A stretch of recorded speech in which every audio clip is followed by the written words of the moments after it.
Hi friend, welcome back to my channel tech and India. यहाँ पे मैं आपके लिए लाया हूँ नए नए टेक्निकल वीडियोस, टेक्निकल ट्रिक्स और नेशनल जॉब अपडेट्स और साथ में बहुत कुछ टेक्निकल से प्रोसेस मिलूंगा। तो जरूर मेरे चैनल पे जुड़े रहे। अगर वीडियोस अच्छे लगे तो जरूर लाइक शेयर कमेंट कर देना और साथ में चैनल को सब्सक्राइब करके मुझे सपोर्ट करना मत भूले, क्योंकि लेटेस्ट वीडियो का अपडेट जो है आपको मिलता रहेगा। दोस्तों आज हम बात करेंगे लेकर आए हैं एक जो नए जॉब नोटिफिकेशन के लेकर जो एसएससी के थ्रू यहाँ पे अप्लाई करना होगा। तो एक्चुअली दोस्तों यहाँ पे बहुत दिनों के बाद एसएससी के थ्रू यहाँ पे एसएससी पे की तरफ से यहाँ पे दो पोस्ट में यहाँ पे आप देख सकते हैं दो पोस्ट में यहाँ पे 6000 का यहाँ पे वैकेंसीज आया है। तो एक्चुअली ये कौन सी पोस्ट है, जो यहाँ पे एमटीएस पोस्ट है और हवलदार पोस्ट है। एक्चुअली दोस्तों यहाँ पे एमटीएस पोस्ट में 3000 से भी ज़्यादा यहाँ पे वैकेंसीज दिया गया है और हवलदार में यहाँ पे 3100 तो यहाँ पे वैकेंसीज जो है वो दिया गया है। ठीक है, तो ये एक्चुअली दोस्तों ये वैकेंसीज जो है जो 10th पास करके बैठे हैं, जो हमारे भाई लोग हैं, जो कैंडिडेट्स हैं, उनके लिए बहुत ही एक अपॉर्चुनिटी है। तो ये आपको मिस नहीं करना चाहिए, क्योंकि बहुत ही बड़ा वैकेंसी यहाँ पे आया है। तो ये इसको आपको ध्यान से देखना है, इस नोटिफिकेशन को, और अप्लाई करना है। ठीक है, अप्लाई करें कैसे करेंगे उसका भी एक मैं प्रोसेस मैनुअल जो है मैं इस वीडियो के अंत में या फिर तो दूसरे वीडियो में मैं दिखा दूंगा आप लोगों को। तो एक्चुअली दोस्तों ये जो वैकेंसीज आया है यहाँ पे आप देख सकते हैं, एमटीएस और हवलदार जो है, हवलदार कंसी और डिपार्टमेंट लेगा, तो वो मैं बात करूंगा। यहाँ पे देख सकते हैं central board of indirect taxes and customs, इसमें हवलदार लिया जाएगा। और इसका सेंट्रल ब्यूरो ऑफ नारकोटिक्स, उसमें भी हवलदार के ओर से लिया जाएगा। ठीक है, तो ये टोटल वैकेंसीज जो है 6000 से भी ज़्यादा ऊपर है। ठीक है, तो इसका एमटीएस का वो बाद में वैकेंसी डिक्लेयर करेगा। तो यहाँ पे आप चेक कर सकते हैं इस वैकेंसीज में यहाँ पे रिजर्वेशन का यहाँ पे फैसिलिटी दिया गया है। तो रिजर्वेशन एससी में होगा, एसटी में होगा, और बीसी इकोनॉमिकली अलग से दिया गया है। इकोनॉमिकली के सेक्शंस के लिए भी अलग से रिजर्वेशन, यहाँ पे एक्स सर्विसमैन के लिए, पर्सनल डिसेबिलिटीज के लिए भी अलग से रिजर्वेशन दिया गया है। तो दोस्तों हम देखेंगे कैसे तो अभी देखेंगे दोस्तों क्या जो एज लिमिट दिया गया है वो कैसे दिया गया है। तो एक्चुअली यहाँ पे जो मिनिमम एज है वो 18 ईयर्स का है और मैक्सिमम जो है 27 ईयर्स का है। ठीक है, तो यहाँ पे आप इसके लिए भी अलग से कैटेगरी किया गया है, कैटेगरी से रिलैक्सेशन दिया गया है। तो एससी में आप आपको रिलैक्सेशन मिल जाएगा। तो यहाँ पे अप्लाई करने के लिए एससी एसटी के लिए 5 इयर्स का रिलैक्सेशन, ओबीसी के लिए 3 इयर्स का रिलैक्सेशन और पीडब्ल्यूडी और रिजर्व के लिए 10 इयर्स का, 13 इयर्स का यहाँ पे अलग से यहाँ पे रिलैक्सेशन दिया जाएगा। ठीक है, तो आप यहाँ पे देख सकते हैं जो पूरा नोटिफिकेशन आप डाउनलोड करके इस वीडियो के अंत में डिस्क्रिप्शन का में आपको मिल जाएगा। तो अभी यहाँ पे देख सकते हैं एसेंशियल जो एजुकेशन क्वालिफिकेशन है वो है the candidates must have passed matriculation examination, यानी कि 10th पास आपको होना जरूरी है। ठीक है, तो as per ministry of human resource development notification dated, तो यहाँ पे आप डिप्लोमा या फिर सर्टिफिकेट एवरेड थ्रू ओपन और डिस्टेंस लर्निंग और मोड, तो जो एनआईएस से भी जो सर्टिफिकेट है वो भी आप यहाँ पे अप्लाई कर सकते हैं। तो अभी हम बात कर लेते हैं एप्लीकेशन जो फी है वो कैसा पेमेंट कितना पेमेंट करना होगा।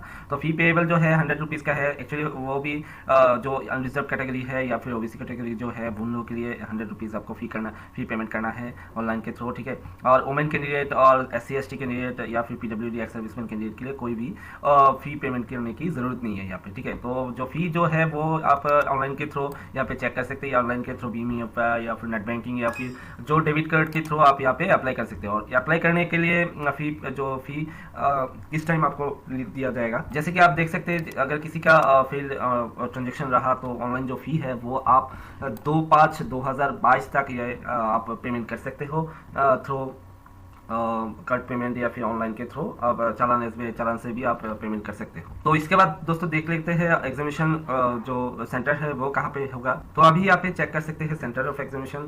तो त्रिपुरा या फिर जो नॉर्थ ईस्टर्न के लिए यहाँ पे अलग अलग से यहाँ पे चेक कर सकते हैं। एसएससी रीजन जो है, सेंट्रल रीजन सीआर बिहार और उत्तर प्रदेश। ठीक है, उसके लिए यहाँ पे एग्जामिनेशन सेंटर का नाम दिया गया है, ईस्टर्न रीजन में रखा गया है। वेस्ट बंगाल, सिक्किम, उड़ीसा, अंडमान निकोबार और झारखंड, इसके लिए भी यहाँ पे आपका जो एग्जामिनेशन सेंटर का डिटेल्स दिया गया है।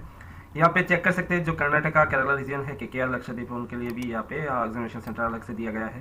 Madhya Pradesh, north eastern region जो अरुणाचल प्रदेश, असम, मणिपुर, मेघालय, त्रिपुरा, नागालैंड, मिजोरम के लिए भी अलग से यहाँ पे एग्जामिनेशन सेंटर दिया गया है। ठीक है, तो जो जहाँ से आप ये वीडियो देख रहे हो, ये नोटिफिकेशन देख रहे हो, तो यहाँ पे आप हर जगह पे यहाँ पे एग्जामिनेशन सेंटर आपके हर एक स्टेट में एक एग्जामिनेशन सेंटर यहाँ पे दिया गया है। ठीक है, तो यह नोटिफिकेशन आप डिटेल्स में अगर देखेंगे तो आपको पता चल जाएगा कहाँ पे कौन सी एग्जामिनेशन एग्जामिनेशन सेंटर है। तो अभी हम बात कर लेते हैं जो सिलेक्शन प्रोसीड्यूर कैसे होंगे। तो एक्चुअली दोस्तों ये जो सिलेक्शन प्रोसीड्यूर है वो पीएफटी जो कंप्यूटर बेस्ड एग्जामिनेशन है और फिजिकल एफिशिएंसी टेस्ट इसके थ्रू ये सिलेक्शन प्रोसीड्यूर लिया जाएगा। तो पहले तो आपको कंप्यूटर बेस्ड एग्जामिनेशन देना होगा, उसके बाद अगर आप यहाँ पे आप चेक कर सकते हैं अगर उसमें आप एलिजिबल होते हो या फिर आप ये एग्ज़ाम क्रैक कर लेते हो तो उसके बाद फिजिकल एफिशिएंसी टेस्ट आपको यहाँ पे देना होगा, फिजिकल स्टैंडर्ड टेस्ट। तो इसके बाद आपका जो मार्क्स के थ्रू यहाँ पे हवलदार कौन सी पोस्ट में आपको दिया जाएगा वो सिलेक्शन बाद में होगा, ठीक है। तो यहाँ पे चेक कर सकते हो the schedule of examinations indicated in the notification tentative any change in the schedule. तो ये एग्जामिनेशन का जो नोटिफिकेशन दिया गया है ये चेंज भी हो सकता है किसी भी हाल पे, किसी भी कोई भी अगर दिक्कत पैदा हो तो ये चेंज हो सकता है। अभी बात कर लेते हैं पेपर 1 कंप्यूटर बेस्ड एग्जामिनेशन में कौन से सब्जेक्ट रहेंगे। General English, general intelligence and reasoning, numerical aptitude और जनरल अवेयरनेस, ठीक है। तो ये सब्जेक्ट रहेंगे और इसका जो नंबर डिस्ट्रीब्यूशन है वो भी दिया गया है।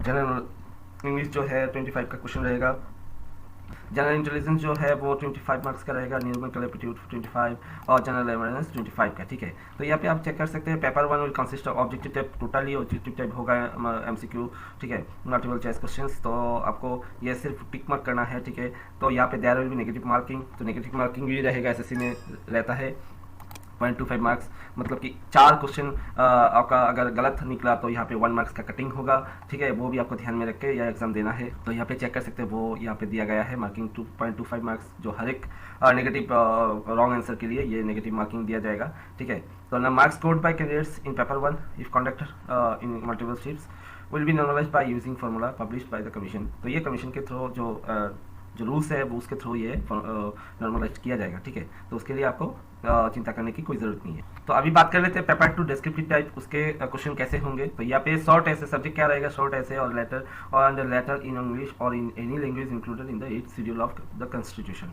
तो ये 50 मार्क्स का क्वेश्चन रहेगा, 25 + 25, 45 मिनट्स टाइम ड्यूरेशन रहेगा, 60 minutes for candidates eligible for scribed as per para. तो ये इसका थ्रो जो तो अभी बात कर लेते हैं जो फिजिकल एफिशिएंसी टेस्ट में क्या क्या होगा, तो उसके बारे में बात कर लेते हैं। जैसे कि वॉकिंग होगा, मेल के लिए है 600 मीटर्स इन 15 मिनट्स और साइकिलिंग होगा 8 किमी इन 30 मिनट्स, ठीक है। ये मेल के लिए और फीमेल के लिए है 1 किमी।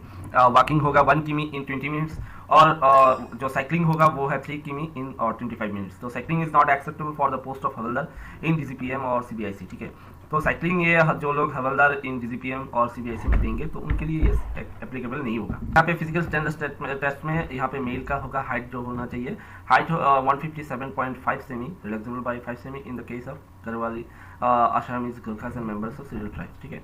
और चेस्ट होगा मेल के लिए एक्सपेंडेंट और ये 76 नाप फुला के 76 सेमीज और 5 सेमी का यहाँ पे एक्सपेंशन करना होगा, आपको फुलाना होगा, ठीक है। तो यहाँ पे फीमेल का होगा और हाइट जो है 150 सेमी का होगा और रिलैक्सेशन 2.5 सेमी का रहेगा, वो भी सेम कैटेगरी में। और वेट जो है 48 kg और रिलैक्सेशन 2 kg इन केस और सेम कैटेगरी में यहाँ पे वेट का रिलैक्सेशन रहेगा, ठीक है। तो अंत में बात कर लेते हैं जो ये जो एमटीएस और हवलदार जो है वो उसका टाइम शेड्यूल देख लेते हैं। एक्चुअली दोस्तों ये जो ऑनलाइन फॉर्म फिलअप का सबमिशन डेट जो लास्ट डेट है वो है 22 से शुरू होगा, मार्च से शुरू होगा, ठीक है। ये 30 अप्रैल को ये खत्म हो जाएगा, ठीक है। ये आप चेक कर सकते हैं यहाँ पे 30 अप्रैल का, यहाँ पे जो ये शायद एक्सटेंड भी कर सकते हैं। तो अभी के लिए दोस्तों 30 अप्रैल लास्ट डेट है आप लोगों के लिए। तो यहाँ पे आप चेक कर सकते हैं जो last date and time for receipt online ये 30 अप्रैल तक है, 11 बजे तक, रात के 11 बजे तक। और last date and time for making online fee payment वो है 2/5/2022 तक, ठीक है। ये भी 11 बजे, रात के 11 बजे तक, ठीक है। तो यहाँ पे आप चेक कर सकते हैं जनरेशन ऑफ ऑफलाइन चलन वो है 3 मई को, ठीक है, 2022 3 मई को। ये भी रात के 11 बजे तक आप चालान जनरेट कर सकते हो। Last date for payment through challan वो है 4 अप्रैल तक, ठीक है। Date of window for application form correction और online payment of correction charges ये 5 अप्रैल तक ये ओपन, 5 अप्रैल से 9 अप्रैल तक ये ओपन रहेगा। Schedule of computer based test वो जुलाई 2022 के जो ये एग्जाम जो होगा वो यहाँ पे अभी टेंटेटिव जो एग्जाम का डेट दिया गया है वो है जुलाई के अंदर हो जाएगा, 2022 के जुलाई के अंदर। और डेट्स फॉर पेपर 2 एग्जामिनेशन वो डेस्क्रिप्टिव का ये बाद में आपको नोटिफाई कर दिया जाएगा, ठीक है। तो एक्चुअली दोस्तों ये था ये नोटिफिकेशन, बहुत ही अच्छा एक नोटिफिकेशन एसएससी के थ्रू बहुत दिनों के बाद आपके लिए आया है, ठीक है। जो 10th पास कैंडिडेट्स है, जो 10th पास भाई लोग हैं और जो नौकरी के लिए अभी पूछ रहे हैं, तो उनके लिए बहुत ही अच्छा एक अपॉर्चुनिटी हो तो ये आपको मिस नहीं करना चाहिए। और इसका जो प्रोसेस मैनुअल है मैं दूसरे वीडियो में मैं डाल दूंगा, तो आपको मिल जाएगा। तो अभी के लिए इतना बता के मैं ख़त्म करता हूँ। तो अगले वीडियो में फिर मिलते हैं। सबको शुक्रिया, थैंक यू।